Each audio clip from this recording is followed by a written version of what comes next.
You want to farm the new Goblin event and objectives like Helltides and the strong rooms in the open world really fast, then you should try the THorns Rushing Claw Spiritborn. The THorns Spiritborn is currently the best Diablo 4 Season 9 build, as it is by far the highest clear in the pits currently. There are different versions, but all of them are kinda focus pushing pits. I want to give you a new toolkit that focuses purely on speed farming. The THorns Rushing Claw setup. While evade maybe still be the superior choice for higher pits, you don't need to craft a completely new build to speed farm. I'm currently farming the March of the Goblins event, and I'm so fast at farming them. The skill itself can be a bit annoying, but you're giga fast with it, and thanks to the high damage thorns, you will also kill everything without a problem. And you will just dash around the map and farm so much goblins in such a short time. You can just dash around the Nahanto area through monster packs and only stop if you see a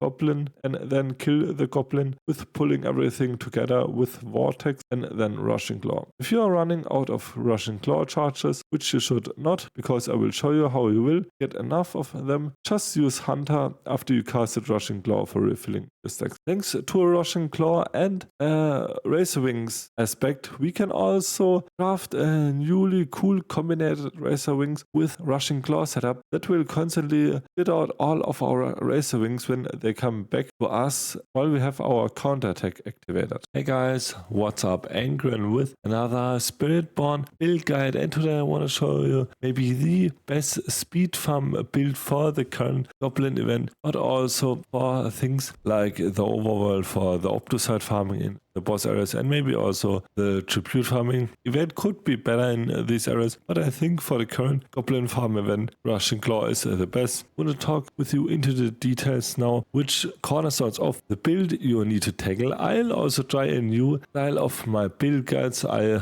won't go through every piece of gear on my chart. You have it on a chart plan. You can check it out in the description down below. I will more focus on like the cornerstones of the build, and I will also explain them a bit more. Please also let me know in the comments down below which style do you find better. If you want to have the full build with all of skilltree, Paragon board, gear, etc. shown, then write it in the comments down below, or if you find this new type of guide better. So first of all, we try to get really fast into these areas because we don't even need to kill any mobs in this area. We only want to farm the goblin and only need to kill the goblins. So we need to have high uptime of Rushing Claw. We're gonna get 13 Rushing Claw charges through the temper Rushing Claw charges, and I would recommend you to at least get one crit. I think that should be enough, but you are safe with 2 crits, and the rest of the graphics on the boots are also not that important. Also get a duelist aspect on it. So then the other cornerstone is the Balazans pants, because we're gonna play with the Thorns variant. It is by far not as strong as the other ones, but it is fine for farming the overworld content. It is by far not the best Thorns build, but it is enough for the overworld farm. Try to get high value of your unique value and also try to triple crit your bastion. So, and we also got in addition the Wushinak part, because it is perfectly fit for that style, because we want to move very fast, and we have the implicit with attacks reduce ultimate cooldown by 0.4 seconds. That's perfect, because then we can just use the hunter whenever we want, and we can just jump from pack to pack if we cannot charge with our Rushing Claw to our next pack. And with the bonus points to supremacy, we're gonna get around 100% additional damage, and we're also gonna do more Jaguar Spiritor damage when we're gonna use my hunter. It is like 60%, and in addition it is now a mobility spell, so that also means that it benefits from the swift, so it will also get lowered the faster we're gonna move with our spells. So this is also pretty important. And then also the normal one, loyalty mental, that will reduce the cooldown reduction of our Rushing Claw even further, so we have no problem to reset our Rushing Claw charges at all. And also thanks to the Rushing Claw glyph, we gonna consume a ferocity charge to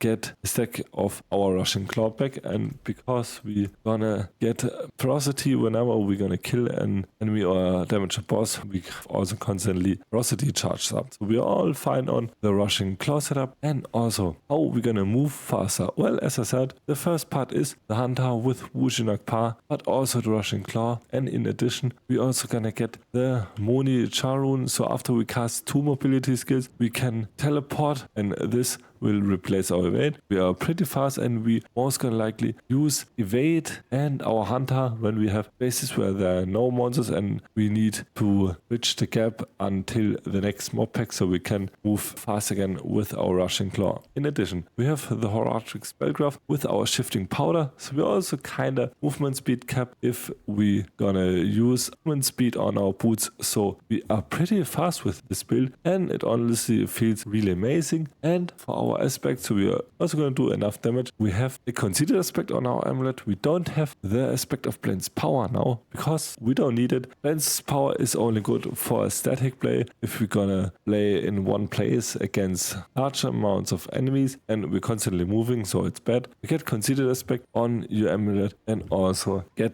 the Fellsoothsayer on the ring, so the enemies will still blow up. Can even change this out because it is not that good in the world, and change it with some other things that is good for damage. And also the Vehement Brawlers aspect, we're gonna get more of our ultimate charges, and also we're gonna get more ultimate damage. I also still get Mystic Circle Potions on that you can kinda even go with things like poison damage or vulnerable damage when you're gonna play with the Rushing Claw, because we don't have Mystic Circle, but I think it is fine. You don't need to completely change your gear. And also in addition, we have Fist of Fate, and you want to have a triple crit and J on your attack speed and also your 2 rings with attack speed. We are pretty good at moving even faster with our Rushing Claw because we can cast our Rushing Claw faster, and we also have a chance to do triple of our damage because of the unique effect of Fist of Fate. For mythics, we have Shroud of False Death, but I think you can even go with a Razor Blade in the overworld because we don't need the Shroud of False Death for our defense because nobody really hurts us. So we can use Razor Blade for even more Thorns damage, so we can even faster, but I think Shroud of False Death is enough. So in addition, we are also gonna have the Bloody Charm, so we can execute the enemies in the world, so we can move faster and we can kill the goblins faster. So for the second rune word, we're also gonna have Yule Stitch, so we're gonna cast a skill with the cooldown, which is basically every time with Rushing Claw, and then we're gonna cast our Concussive Stomp. Thanks to Concussive Stomp, we're gonna enable our Resilience, so we're also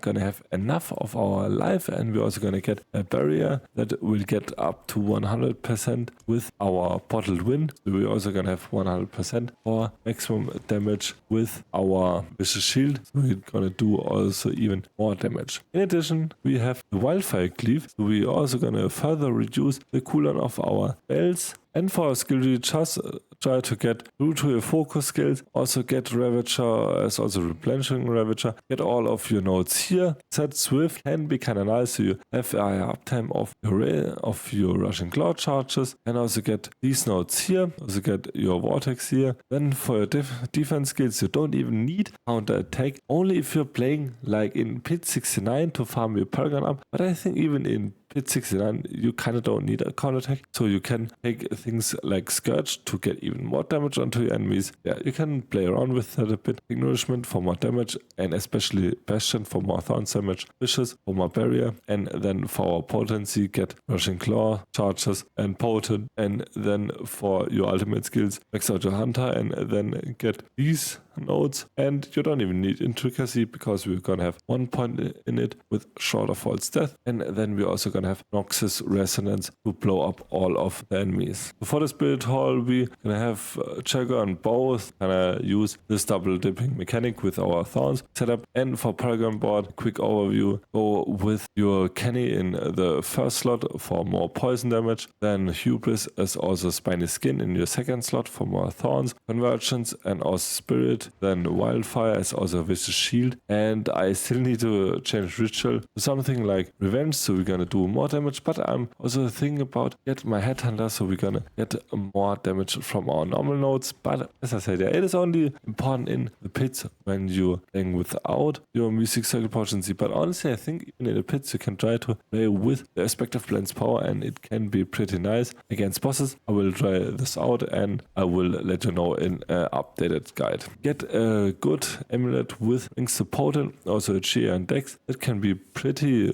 cheap with a GA on Dex, and then try to get your second defense and try to get your second passive on your amulet. This amulet is pretty good, and for a temper also good resilience, so you're gonna have more of your death. And for mercenaries, pretty important, take the subo for the seeker so we can reveal enemies and then get more damage over time. For a second mercenary, get right here with your bastion and cast it whenever you do a cast on your own. The Roderick Spellcraft also pretty simple, you can check them out in the Troubleliner, the normal ones with primary core stat, also the one with more barrier and fortify and thorns, and also the one with 20% more elemental damage. So now I also want to give you some more tips on the goblin farming. I farmed goblins for the whole stream. You can check this out in my live stream from Thursday, and just farm in your Nahantu, start with Samuk here and then just travel around the map, get to the eastern side of the map, then get to here, then farm up